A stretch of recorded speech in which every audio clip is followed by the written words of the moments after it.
We're carrying on with the story and the assignment. First, I want to thank Mark. Is Mark back there? I want to thank Mark for filling in for me last week. So it's a blessing, really, to have capable teachers who can step in when they're needed, and I appreciate Mark doing that. Now, the assignment for today, we're to finish the Old Testament. That's what the little blank says, the little assignment part. And next week, we're scheduled to look at Jesus' birth. So no time, apparently, in the story, this book that we're going through, is allotted to the intertestamental period. And that didn't strike me as being very good. That time between the last historical events of the Old Testament and the first events of the New, this is a period of more than 400 years. And I just thought it would be a disservice not to say something about that. So what we're going to do, my plan is to finish up the Old Testament rather quickly, and then I want to say a bit about the intertestamental period, because I think it's important for you to know something about that. It's part of the context of the New Testament, and there are also many writings from the intertestamental period that are in the cultural atmosphere of the New Testament time. All right, now as you know, the first wave of Jews, they returned to Jerusalem from Babylonian captivity after the decree of the Persian king Cyrus. He conquers Babylon in 539, issues this decree in 538. We then have the Jews come back, and the foundation of the temple was laid in 536 BC. But you remember that the building of the temple stalled. There were all kinds of opposition and this kind of thing. So the building of the temple stalled until it was resumed in 520 under the exhortation of the prophets Haggai and Zechariah. So they're urging the people to get back on with the building of this temple. The temple then is completed in 516, maybe 515 BC. So we have the temple's now completed. And then Ezra leads a group back in 458 BC. Some 58 years after the dedication of the new temple. And then Nehemiah led a third wave of exiles back to Jerusalem. He does this in 445 or maybe 444. Okay, so Ezra 458. We've got the temple completed in 516, 515. You've got maybe 58 years. Ezra comes back. And then in 445 or 444, we have Nehemiah. He comes back and he serves as a governor in Jerusalem for 12 years. And then he returns to serve the Persian king Artaxerxes in 433 BC. He goes back there. Presumably he did that because his leave of absence was up. So he had gone and said, "Can I go?" And he says, "Yeah, go." So he serves 12 years. In 433, he goes back to serve under Artaxerxes, and he stayed in Babylon. Nehemiah stayed in Babylon for some period of time, and then he returns to Jerusalem for a governorship of unknown length. So we're not sure exactly when he came back. We're not sure how long he served there, but his term was apparently over at least by 407 BC. In 407 BC, it seems he was no longer the governor of Jerusalem or the governor of Judah at that time, because we have a Jewish papyrus from Egypt that refers to somebody else as the governor of of Judah in 407. So whenever he comes back, we're not sure how long this second governorship lasts. We're not sure, but it's apparently over at least by 407 BC. Nehemiah's second term, his second governorship, is mentioned in Nehemiah chapter 13, and he returns then to find that sin and corruption continued to infect the Jews in Jerusalem. So you see this now, right? You see this with the return. You see this with the discouragement. They cease the building. Haggai and Zechariah encourage him to go on. When Ezra comes back, things aren't all peachy and smooth. When Nehemiah comes back, things aren't all peachy and smooth. When he comes back for the second governorship, we still see that they're infected with sin and corruption. The tithes were ignored. The Sabbath was broken. The people had married foreigners. The priesthood had become corrupt. So this is the end. Nehemiah 13 is the end of the inspired Old Testament history of Israel. That's the last we get of inspired history of Israel, is in Nehemiah chapter 13. Now the minor prophet Malachi may well have prophesied after Nehemiah's first governorship of 12 years, when he returns in 433 to serve under Artaxerxes. Malachi may have prophesied right in that gap between the first and second governorships of Nehemiah. Maybe 430, maybe in the 420s. And that might have been the time when he was prophesying it. Many would date the book several decades earlier than that. Okay, many would date Malachi like in the 460s. But others would date it in this gap period. And in fact, you see that Malachi condemns several of the same sins that Nehemiah faced when he returned. So, unclear when Malachi is. Perhaps he's there in that gap. But in any event, the oldest recorded history we have is in Nehemiah 13, because that's after he comes back. So that's the end of the Old Testament history. Now, in this brief walk through the Old Testament that we've been doing as part of the story, we've looked at the 5 books of the law. Now, when I say looked at, I mean, okay, you understand that, right? Because you see, we can go line by line through these things. So you just have to decide, if you're going to teach this much chunk of stuff, you've got to fly high. But we've at least looked at the first 5 books of the law, the first 5 books of the Old Testament, the books of the law known as the Pentateuch. We've looked at that, and we paid most attention to Genesis and Exodus, and with a decent sprinkling of Deuteronomy and references to the others. But we at least looked at those 5 books, and we've flown over the 12 historical books from Joshua to Esther, really trying to just follow the narrative thread through those. And so we've at least flown over those, and we've looked at the 5 books classified as the major prophets, and we did all the prophets in like 40 minutes. So you know what kind of looking we did there, but we at least mentioned them. That we had the 5 major prophets, Isaiah through Daniel, and we mentioned the 12 minor prophets and where they fit in terms of the kingdoms probably. And that leaves only, for the Old Testament, that leaves only these 5 books of poetry and wisdom. The 5 books of poetry and wisdom, you have Job through the Song of Solomon, that in English Bibles, in the English Bible arrangement, remember it's different in the Hebrew Bible. Same books, but they're arranged differently. But in the English Bible arrangement, these books, they're between Esther, which is the last of the 5 historical books, and before Isaiah, the first of the major prophets. Okay, so they have the poetical 5 it calls here. So I wanted to say just a bit about those really quickly, and then move on, and I want to talk about the intertestamental period. But Job is very important. All of these books, by the way, poetical wisdom books, they're composed at different times, and they cover just a really wide range of circumstances and a wide range of ideas, as you know from reading them. They're the different times, wide range of ideas, wide range of circumstances, but let me say just a word about each one of them. Job, I think, is very important. All the Bible is very important. But there's something about Job as I think, a primary response to suffering and evil in the world that has a tremendous thing to say about that. Job reveals that not all human suffering is divine punishment or discipline.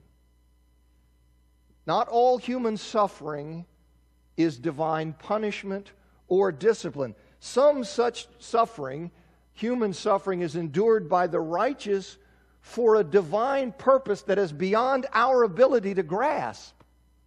Now, we don't like that because we're human beings and we think, listen, I'm rational, I can think, I can understand anything, you see. And we don't like that. But that's why I think, Job is just so powerful.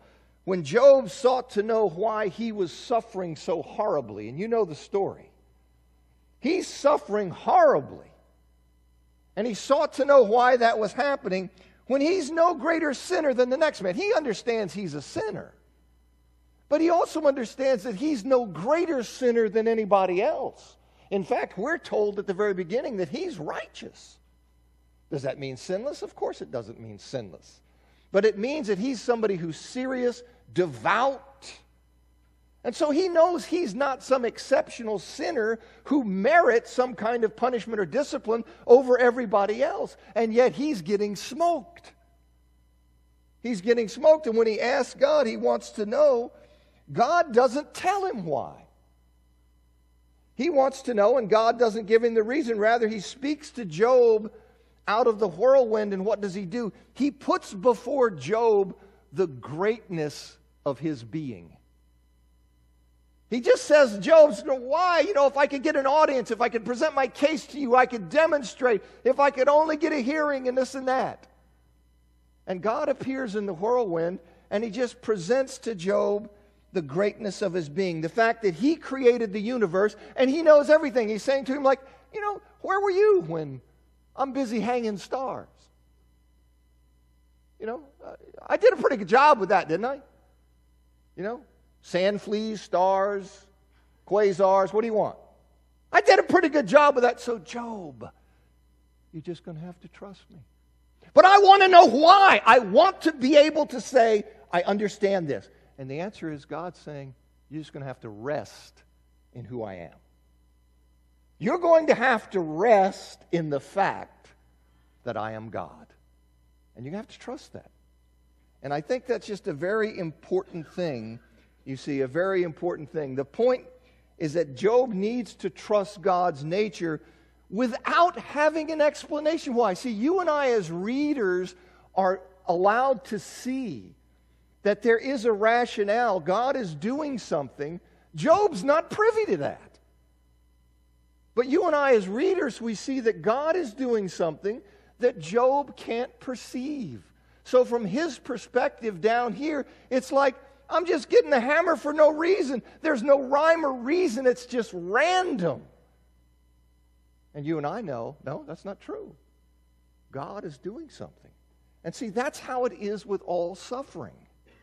And that's why I say this is so important, because we live in a world of suffering and sorrow and all of that kind of thing, and it's important to have that. And if people aren't attuned to this theologically, if they have been taught and think that when you're a Christian, God puts you in some kind of bubble so that you are immune to the suffering of this fallen world, then when it strikes you, you have no theological tools to cope with it. Your only alternative then is God isn't real, He doesn't exist. But God says, I never told you that I'm taking you out of this world. You're living through this world. And you're just going to have to trust that the suffering that is permitted in this fallen world, that I am God and am in control, and one day you'll see it. One day you'll see it.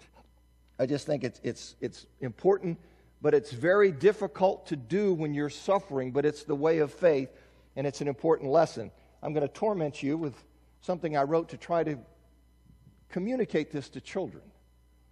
I think it's that important that I would even go down and say I want to write something for kids to help them with this. But it's a little poem I wrote. I read it when we did the Answering the New Atheism. It's called Julius Bings, which I thought would appeal to chillins. The garden teemed with living things, none so content as Julius Bings. He'd sing atop the willow tree that no bird was as blessed as he. My nest is fine, I've much to eat. My wife and kids are safe and sweet. Each day I wake without a care, because I'm good and life is fair. From time to time, the owl would say that things don't always work that way. But Julius Bings would never hear, convinced that harm could not come near. He thought bad things could only be for those who were much worse than he. One summer day, a storm moved in. Thick darkness fell upon the glen. So great the wind that blew that day, nary a tree stood in its way. And when the storm at last did part, none was left of Julius's heart. For in the rubble he could see the nest that housed his family. Oh, why, he said with tears, I have done right for all these years.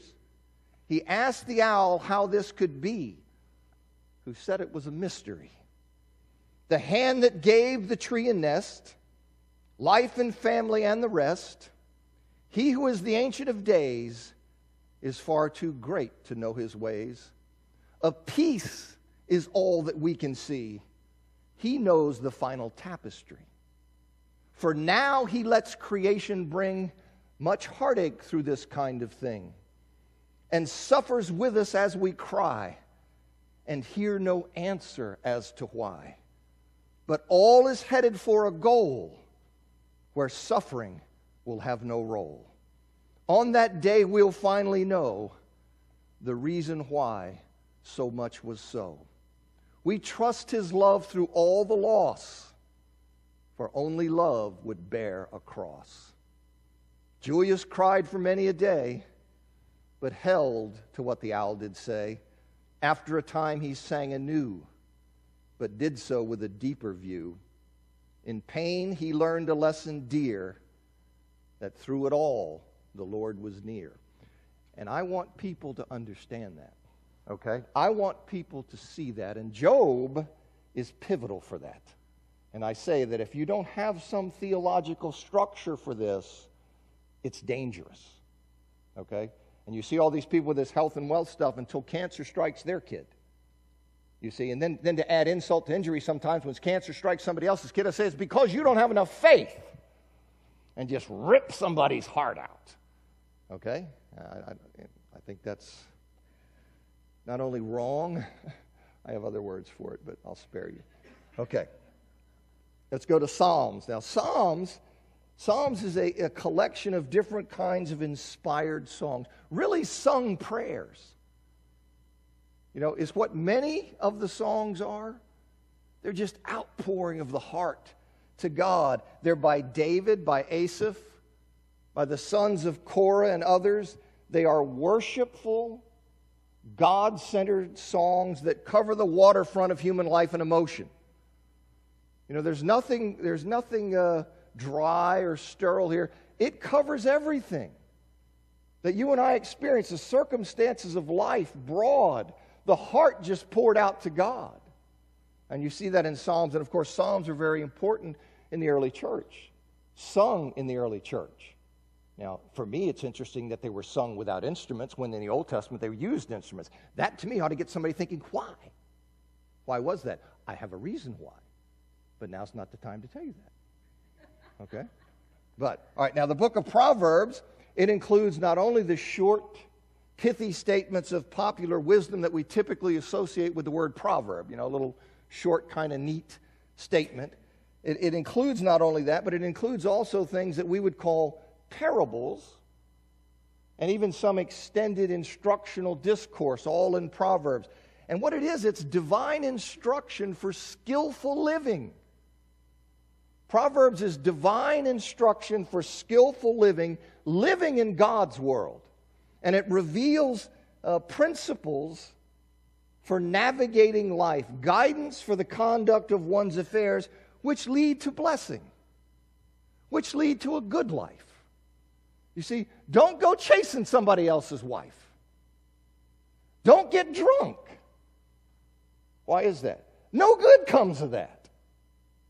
You see, there are many, many things in there. Work diligently. Don't be a bum. Don't be lazy.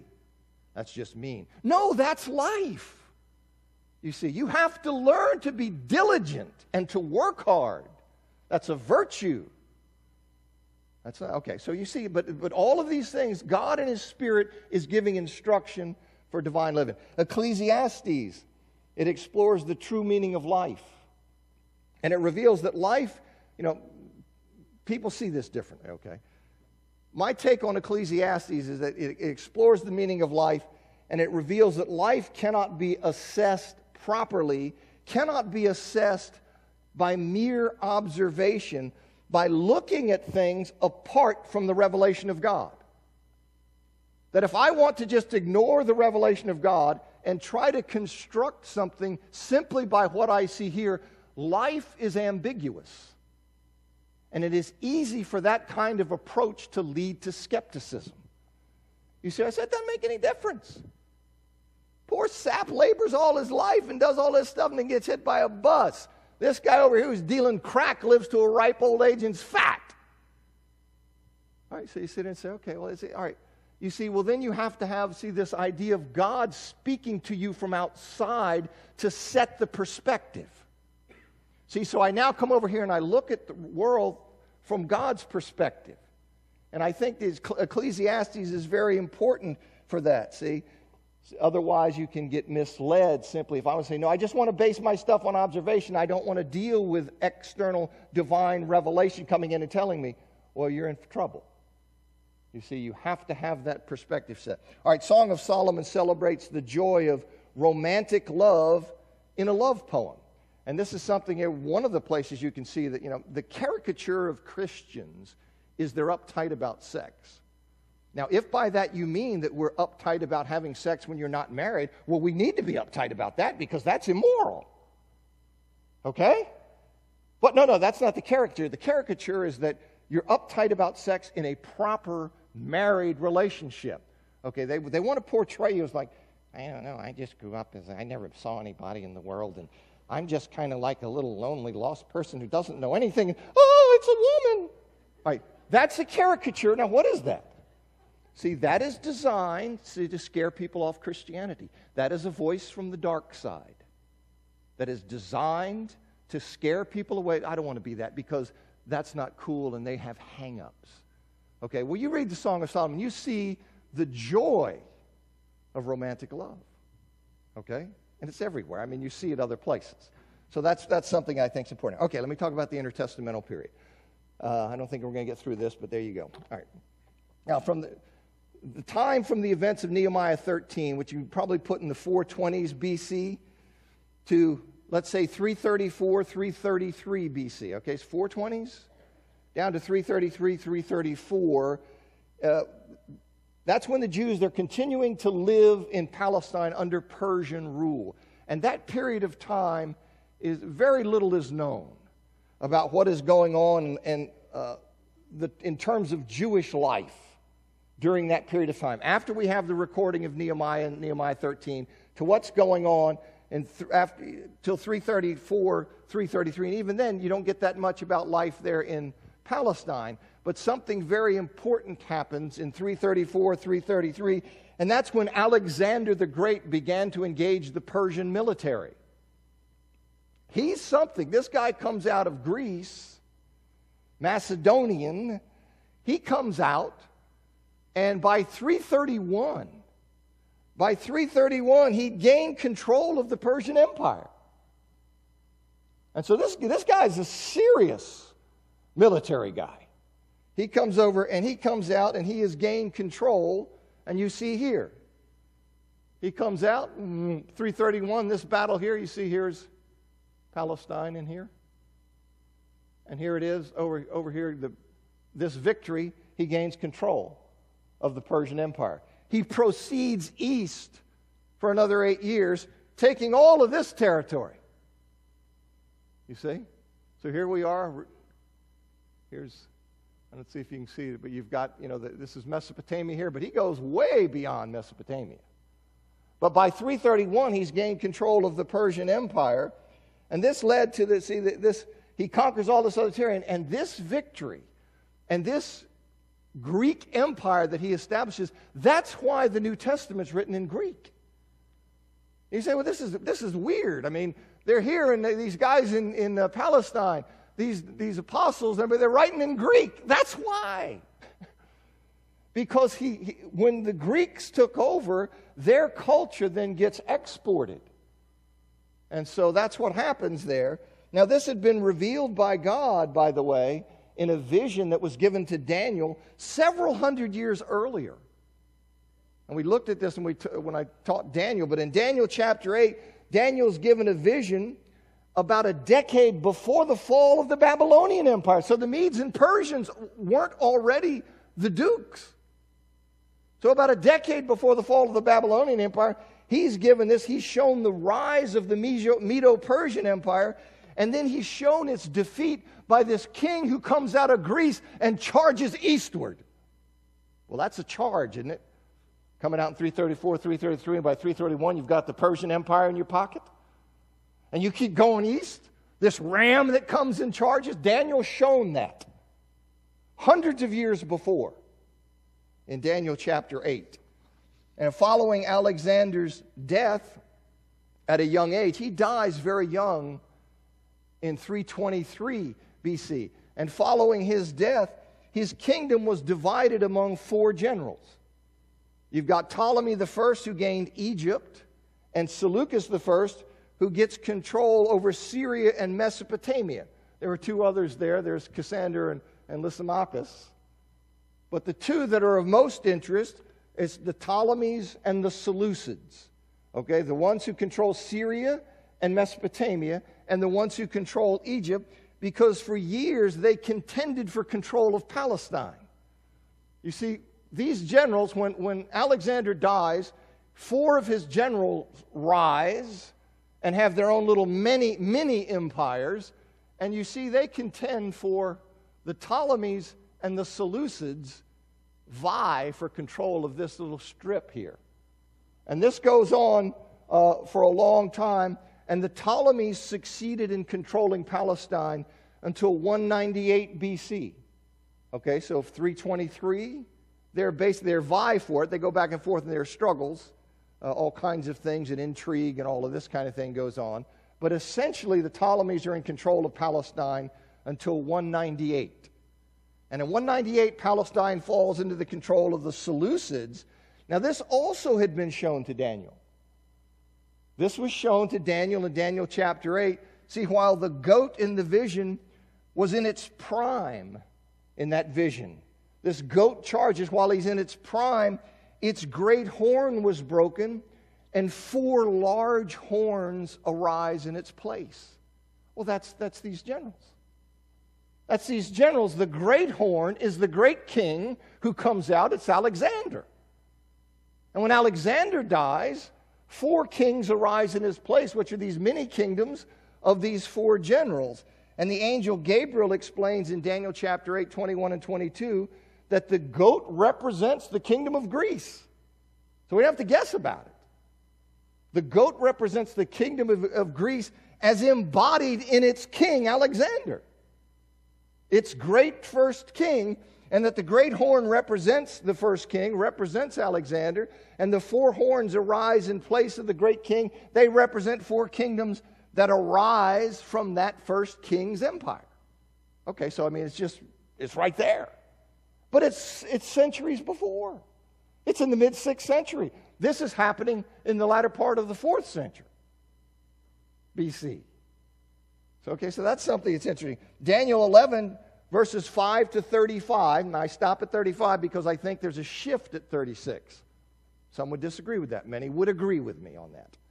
But I think there's a shift at verse 36 to a different perspective. But chapter 11 of Daniel, verses 5 to 35, contain an amazingly detailed description of the Ptolemaic and Seleucid kingdoms and their conflicts and the relationship between them during this period.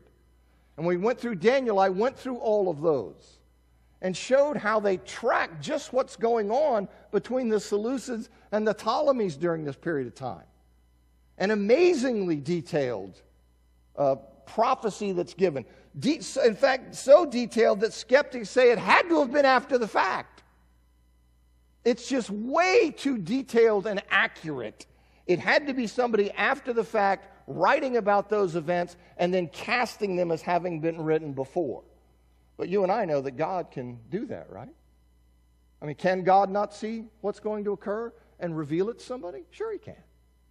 Okay, so they say, well, that has to be. Why does that have to be? Because that can't happen. Why? You telling me God can't reveal something in advance to somebody? Yeah, that's what I'm telling you. All right, well, then you and I, we're not going to agree on that. Because God can, and he did. And that's just part of what I think is just amazing. Now, let me skip over much history of the Ptolemies and Seleucids that you can see in Daniel 11.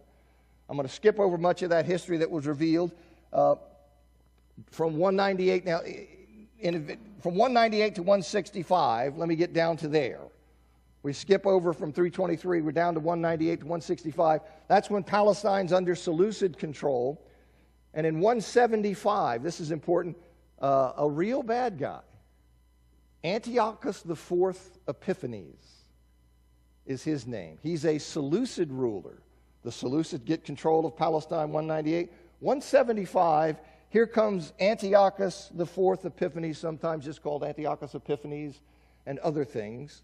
Well, he began to rule. And in response to bribes, he appoints as high priests. He's the ruler. So people are paying him off to appoint who they want and this kind of thing. In response to bribes, he appoints as high priests men who were favorable to the Hellenization of Palestine. Hellenization means Greekification. Okay? To turning Palestine toward Greek culture. Greekifying it. Okay? So he appoints people who were in favor of that program of Greekifying Palestine, which is obviously counter to how they're to be living. And so in 169, while he's being escorted in Jerusalem by the second of these appointments as high priest that he had made, he's being escorted by a man named Menelaus, or sometimes referred to as Menachem. But this is the person who's the high priest. Well, during that time, Antiochus Epiphanes, he plundered the temple. He plundered the temple according to 1 Maccabees chapter 1, taking the golden altar, the lampstand, the table for the bread of the presence, the cups for drink offerings, the bowls, golden censers, the curtain. So, that doesn't sit very well, right? I mean, we've got this guy, this pagan coming in, and he's undercover with somebody he's appointed, one of his stooges, and they're coming in, and this guy's taking stuff out of the temple? Well, that's not very good. And in 168, Antiochus has designs on Egypt, and he goes down there trying to conquer Egypt or to attack them, and the Romans weren't for that. And so the Romans, they thwarted his designs on Egypt, which forced him to retreat. So he's here, he's coming down on Egypt. Romans thwart that, forces him to retreat, and on his retreat, he's humiliated and he's upset. And you don't want a psychopath who's got a lot of power to be humiliated and upset. At least you don't want to interact with him at that point.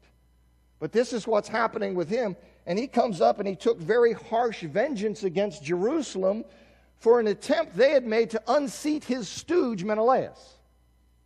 Okay, so more is going on than simply his reaction to their attempt to unseat the guy he'd appointed. Because he's just been stung by Rome, and he's feeling, impotent, weak, and all this kind of stuff, and he wants to express his great power.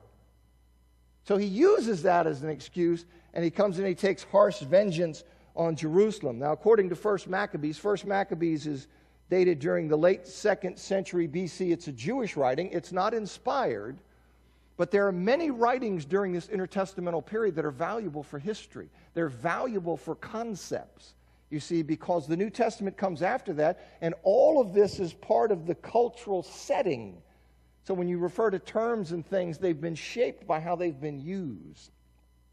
But he goes, he comes back, and in 1 Maccabees chapter 1, you see this. This is what it says. 2 years after plundering the temple, the king sent to the cities of Judah a chief collector of tribute, and he came to Jerusalem with a large force. Now, this is Antiochus Epiphanes, who's the king who's doing this.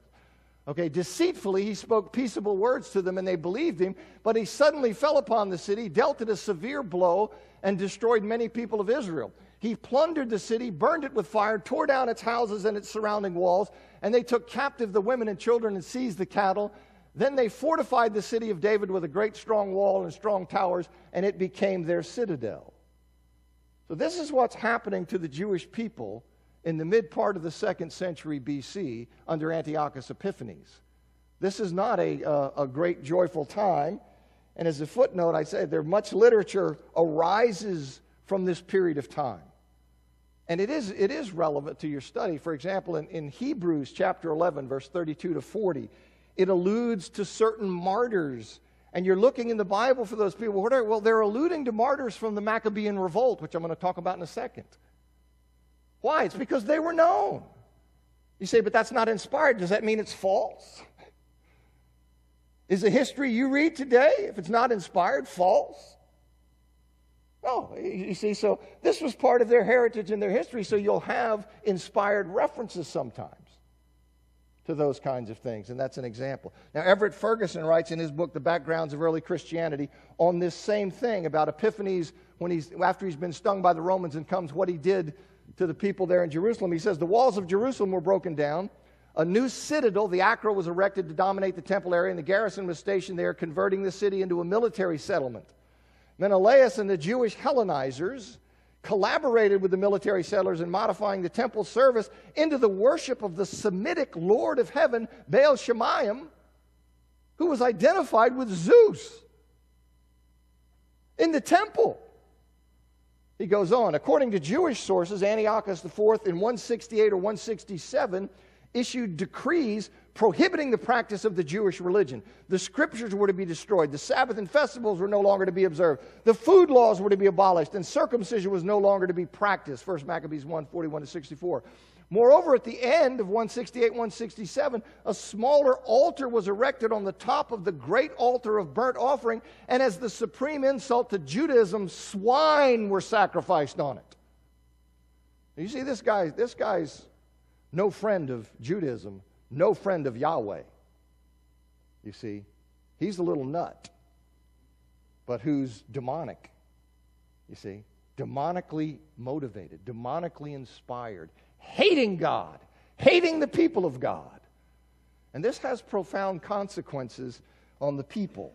Now, this conduct, it sparked a successful Jewish revolt. A successful Jewish revolt known as the Maccabean Revolt. It starts in 166, and it's named after one of its primary figures, Judas Maccabeus. And most people think that means hammerer. You see, like bringing down the hammer. But so it's the Maccabean Revolt, begins in 166, and basically it starts out as kind of guerrilla warfare, where a small outfit that's got almost no chance, you would think. But they start and they fight, and they actually retake the temple. And then they dedicate the temple to purify it from what this pagan has done to it, and that's what's celebrated during the Jewish holiday of Hanukkah. It's celebrating this capture and retaking of the temple and then the purification of the temple over the period of days. And so this happens, and then you have battles going on, and it's really not till 142 BC that Simon completed the work of his brothers Judas Maccabeus and Jonathan in securing for Israel a relative autonomy. They weren't completely free from Syrian control, Syrian influence, but they were relatively free. They had this relative autonomy, and that endured down until 63 BC. So from 142 down to 63 BC, they had this period of relative autonomy as a result of the Maccabean revolt that had been triggered by Antiochus Epiphanes. And so you have this period, and this time is known as the Hasmonean kingdom, or the Hasmonean rule. So if when you're reading something, you see the reference to that, that's the era that they're talking about. Okay, from 142 down to 63. Now in 63, the Roman commander Pompey, he comes and he took control of Jerusalem. So they had a period of relative autonomy, but in 63, there's a new duke on the block. It's the Romans. And so in 63, the commander Pompey, he takes control of Jerusalem. Julius Caesar defeats Pompey. These names you'd be going, oh, I've heard of Julius Caesar. How does he fit in? This is where he's fitting in. You see, he defeats Pompey in 48, and then he was then murdered in 44. And in 42 BC, Antony defeated Cassius, and he appoints as tetrarch, a leader, a political office. As tetrarch of Judea, he appoints a guy named Herod. He's an Idumean.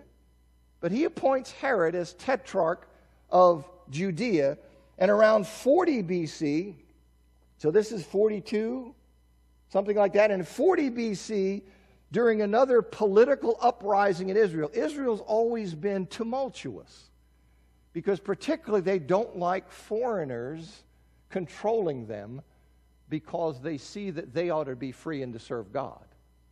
And so there's always this kind of stuff. You've seen it throughout history. But here in 70, in another rising, Herod goes to Rome, and in 40 there's another uprising. Herod goes to Rome, and that's when he's designated king of Judea. See, he was appointed tetrarch. You have this uprising. He goes to Rome. He gets appointed king of Judea, and the revolt was put down, and Herod's rule was firmly established as king of Judea in 37 BC. You see, we're getting close. 37 BC. And he continued to reign until he died in 4 BC. Now, some would put his death at 1 BC. Most, by far, would put it at 4 BC. But already you're thinking, see, if he died at 4 BC, you see, Jesus was born before he died. So then Jesus is born in 5 BC. Or maybe 2 BC if you take the later date of Herod's death. Is that the second bill? Well, I guess that's how it is. He died, and 5 BC, there's a little mistake that was made in the person, this monk in the 5th century, 4th or 5th century, I'd have to look, who was doing the calculations. He made a mistake. That's how you get to... So he started the idea of marking time from Christ's birth, but because of an error he made, that's how you get Jesus, who's born in 5 BC, or 2 BC if you take the later date. More to say about let me just say one thing. The Old Testament ends on a note of unfulfilled hope. That's important to know. You see, this image that had been painted by the prophets of this great, glorious, restored, this tremendous kingdom, the ultimate healing of this world that we saw broken at the beginning. You don't see that when they come back from Babylonian captivity. It doesn't have all the hallmarks. It's a great thing, a tremendous work of God, but it's not, you see sin still going on and all that, and people are waiting in the 1st century. They're waiting for the kingdom of God, and that takes us to the birth of Jesus next week. Thanks for hanging on.